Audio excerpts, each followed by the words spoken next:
This one is Aisha's house. Aisha radiallahu anha had a room and a courtyard.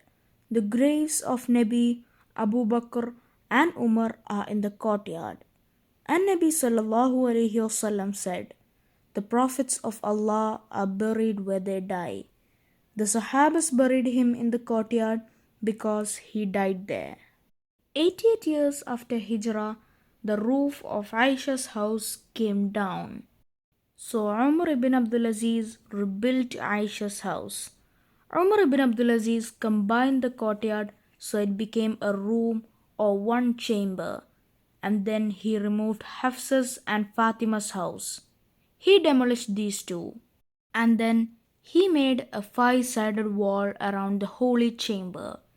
He didn't make it a four-sided wall because he was afraid that the people might do tawaf around it.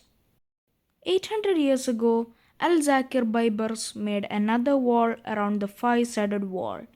He made it to protect the five-sided wall. 10 years later, Mamluk Qalawun As-Salehi raised the outer wall to match the five-sided wall, and he made a small dome on top.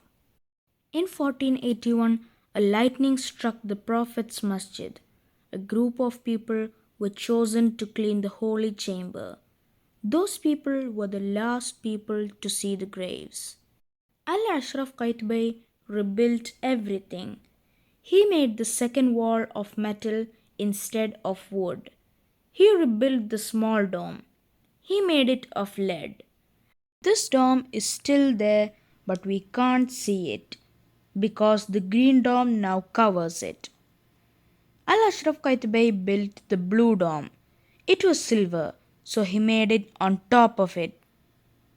The Turks wanted to change the color of the silver dome, and that's why they made it green in 1839. Now you can look through these windows and see the five-sided wall. This is the structure of the tomb of the Prophet ﷺ that we see nowadays.